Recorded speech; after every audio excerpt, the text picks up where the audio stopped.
IOSH Ghana.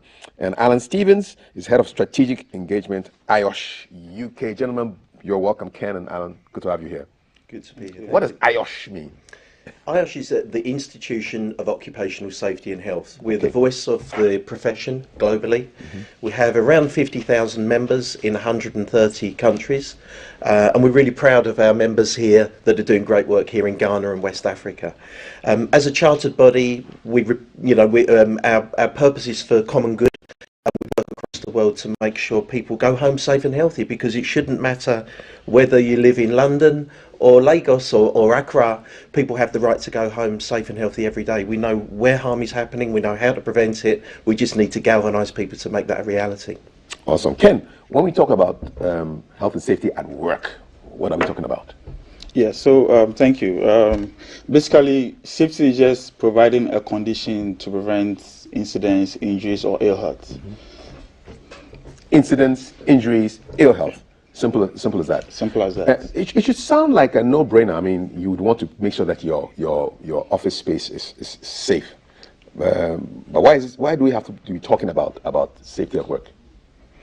Yeah, you're right. It's common sense and it's good for business, it's good for the community. If you think of when it goes wrong, the impacts upon healthcare systems. You know, if it's a nurse that gets sick or hurt, that nurse can't treat us. The queues into hospitals, if they can be prevented, then the healthcare systems can treat people for things that can't be prevented. So it is common sense. But sadly, at times, people cut corners.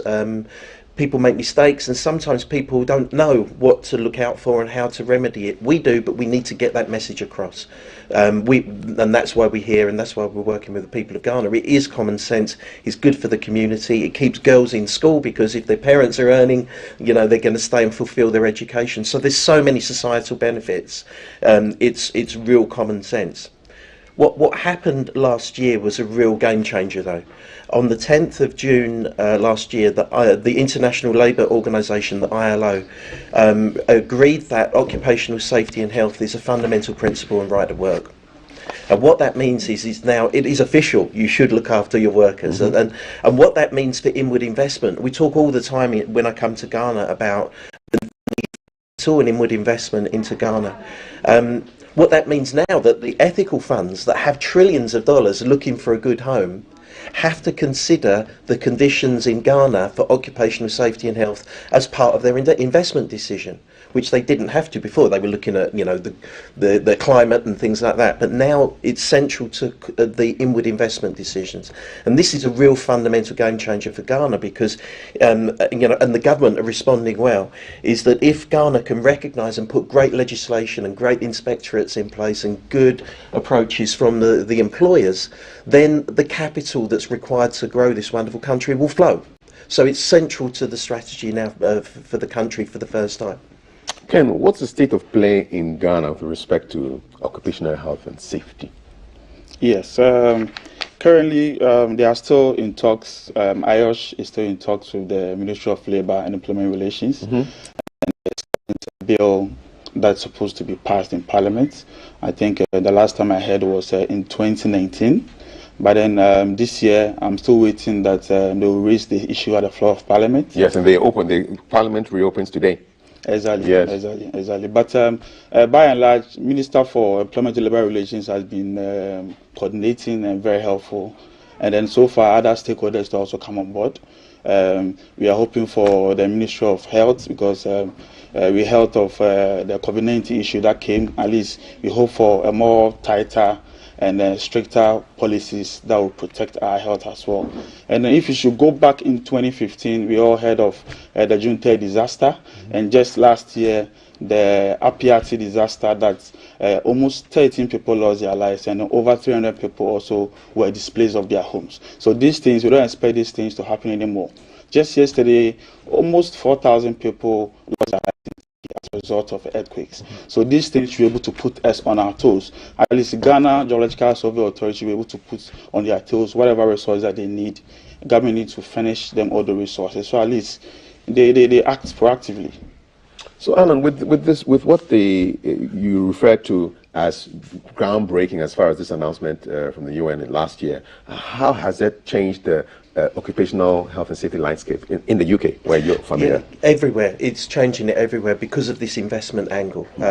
What's changed is the debate has shifted from the occupational safety and health professional to the boardroom. Because now shareholder value, investment, everything now, the consideration is in place that OSH is a lot more important. So the landscape is changing from the finance department, the finance angle has changed massively. I think where the focus is also shifting is towards the real problem, because it's very easy to identify somebody that has an accident at work. They fall off, sadly fall off a building or something like that. But the statistics of accidents is dwarfed by the long-term statistic of those that get sick through long-term exposure to asbestos and silica. And people are really now working out the long-term health impacts of bad work practices and how that is embedding problems for society in 20 years' time, and that addressing and preventing people from having exposure to, as I say, asbestos. In the UK, we've really been weak many years ago in terms of managing that, and we're paying the price for that now. One of the things that we want to do here in Ghana is to prevent a lot earlier people having exposure to pesticide chemicals. So we're looking at the agriculture sector, we're looking at the shea butter sector particularly, and looking how we can help them, and the garment and textile industry. We know which industries here at the moment are building in problems for many years to come if we don't address them now. So we're bringing the learnings and the mistakes that we made in the UK, and hopefully can help the people of Ghana to not make those same mistakes. And Ken, bouncing off what Alan has just said about the various sectors that are important in Ghana, so what's being done to improve occupational health and safety in Ghana? And what is IOSH's role in all of this? Okay, so basically what is being done currently is that IOSH has a community in Ghana called IOSH Ghana, that we hope to grow more safety committees. We hope to create awareness to government and then employers to make sure that they put systems in place to protect employees' health and safety. So I mean, who's responsible for making sure that the workplace will not generate accidents or incidents or illness? Whose responsibility is it? Well, safety is everyone's responsibility. Yes, it could be me, it could be you, but by and large, you also need employers' commitments as well, top leadership commitments as well, to make sure it comes fruitful. So if I walk into a factory and I see that the workers are not wearing boots or helmets, what should I do? Yeah, that's right, to report it.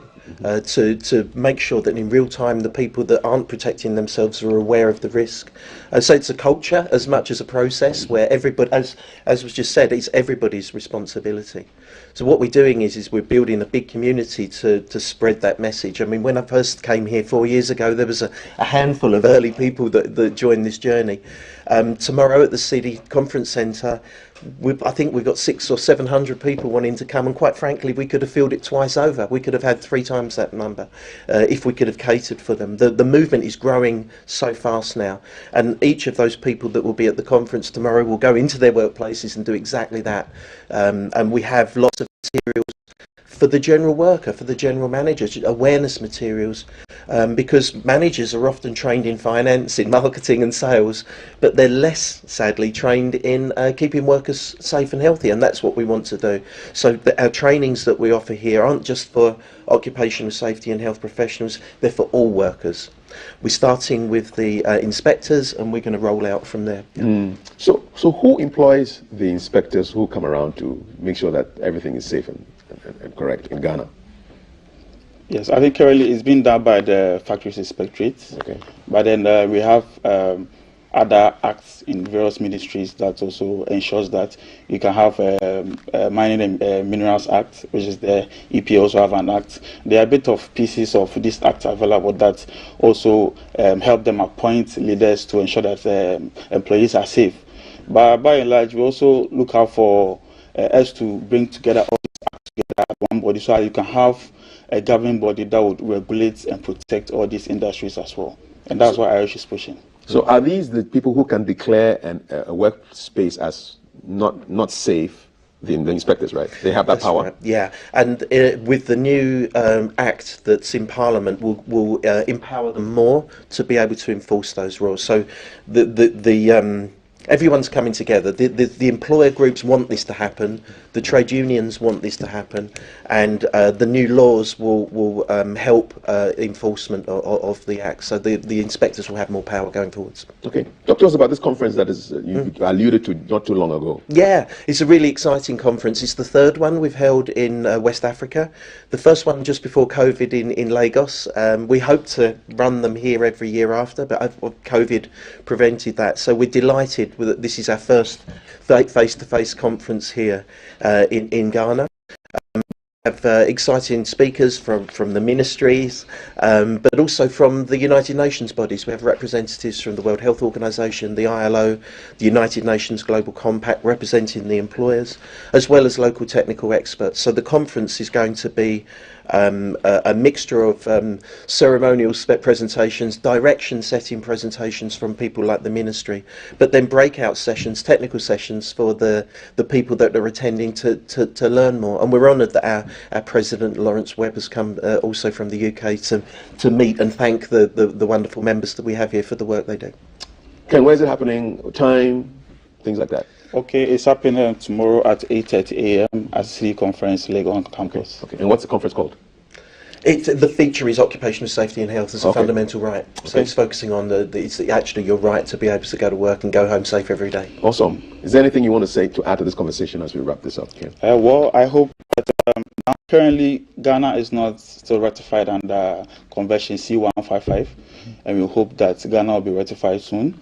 And then the ILO has also amended its declaration to include safety and healthier environment as a fundamental principles.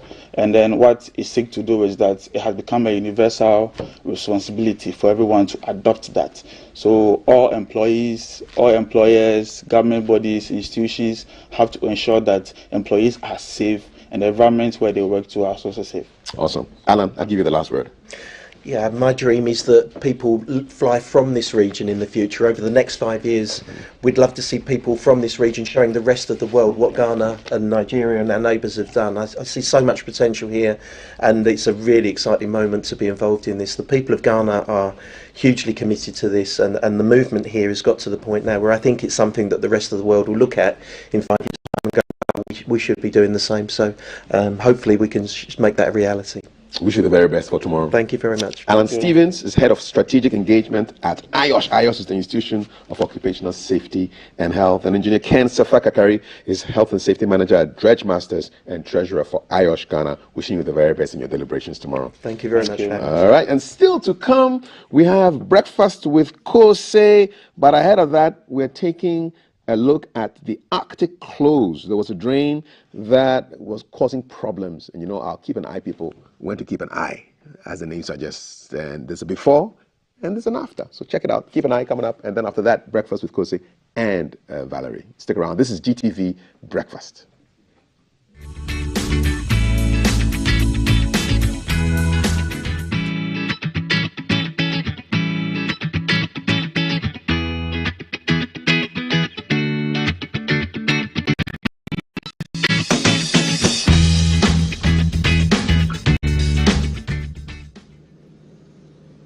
Thank you so much, Boss Kafui. Thank you so much. Welcome to the Arctic Close here at Shashi.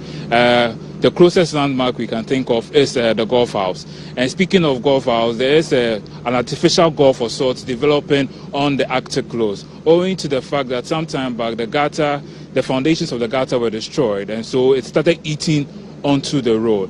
Now this situation has been on for a while now, and if you look just behind me, you'll notice that it's creating a serious gap, and I'll describe it as a widening gulf on the Arctic Close. So what happens is a lot of vehicles who ply the road, sometimes when they get to the side, they have to veer onto the other lane so they can be able to use the road. If you go a little closer to where the gap is, where the gulf is developing, you'll notice that the foundations are totally eroded. There this morning, you notice that one part has just fallen off. So you can see that it's a gradual process where if care isn't taken, but some time to come, the road over here will be completely closed off. We've been monitoring the situation for a while now, and it's like the foundations. Imagine somebody just walking there. You're still watching #GTV Breakfast, and welcome to the Keep an Eye segment. So this morning we are back here on the Active Close, where, if you remember clearly, last year we brought you a report about a drain that was collapsing and eating up into the road, and if care was not taken, the road would completely disappear. What happened was, because the drain was cut off completely, it was eating into the road, and then there was going to be that kind of fallout where if care was not taken, it would just cave in. So as a result of that, we are here this morning, and we've noticed that there have been some changes. So I have with me the manager of the Gulf House. He's in the person of Kofi, will give us an update as to why this work is taking place as you see it this morning. So you notice this morning that the drain has been started from the Gulf House area and coming all the way down to this side, going towards the Catholic Secretariat. There are also a number of businesses here, including the West African Monetary Institute, Ave Maria, the CBG, and of course the Gulf House itself. So at this point, I'd just like to speak with Mr. Edwin and find out his thoughts concerning the drain this morning. Sir, good morning. How are you doing? Good morning. I'm doing good. Okay. So I see that the work has started on the drain, and they are fixing the gutter and ensuring that the road is not completely caved in. What do you have to say about this? What we want to say is that this is an initiative by Gulf Consolidated Limited and then CBG. We've teamed up together with the Catholic Secretariats, those of us who have businesses around, to construct the drain and what we can do to make the road more travelable, because we realized that it was becoming a death trap, in that the drain had caved in, had collapsed, and the erosion was eating into the road. So the surface was just hanging.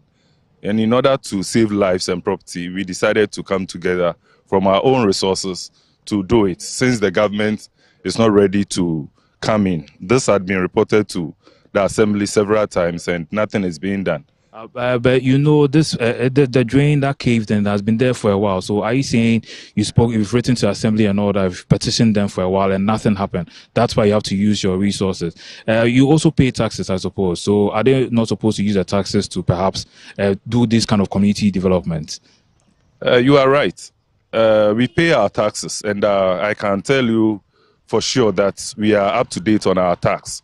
We've written several times to the Assembly to come to our aid. Even the simplest problem that we had was the bus stop. Yeah, the Shashi bus stop. Shashi bus stop. Okay. And we've written not less than 7 letters to the Assembly, and physically I have followed up. You go and they will not allow you to see the MCE, the coordinating director. They will not allow you to see, but they will bring bills for business operating, property rates, and those things, and they will harass you to pay. Meanwhile, their responsibility to, as it were, make sure that they create an enabling environment, that one they will not do. So I don't know whether we have an MCE or Assembly in place at our place. I don't know. Incidentally, what's the name of this Assembly? That is Ayawaso West. Ayawaso West. Okay. So this initiative is by the Gulf Consolidated CBG. Obviously, if you hadn't fixed the drain, it would have affected your businesses. So at this point, I'd just like you to make one final appeal to your MC, because I'm sure once the drain is fixed, you still have to deal with the road. I'm assuming that's what you intend to do. At this moment, we are not ready to appeal to anybody again, because we've realized that we all have responsibilities. He sits there, he rides in a V8, not because he's been ordained to ride in it, but because of the responsibility that had been entrusted to them to do. That is why they use our taxpayers' money to buy vehicles and fuel it for them, to come around and look at these things and attend to them. But if you will not come around and do it, and we write letters to you, try to book appointment with you, and you are not ready to meet us, and you are not ready to do anything, we will take our destiny into our own hands, make sure that our business thrives. Next time, maybe we may have to think of whether to give the tax to them or to use the tax to fix some of these problems. we may have to think about that. Yeah, so obviously Mr. Kofi is upset with the local assembly. They've petitioned them several times, made a number of complaints, and obviously it wasn't done. So they have taken the initiative into their own hands. Like he said, their destiny into their own hands in order to fix the drain, so the caving in of the road will stop.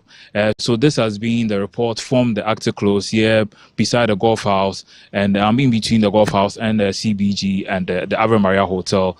This is the report we have for you concerning the drain that was completely destroyed, but now is being worked on. It's a work in progress. So once it's done, then this whole area will be safe for motorists to use the road. I would like to thank Mr. Edwin and his supporting staff for speaking with us this morning.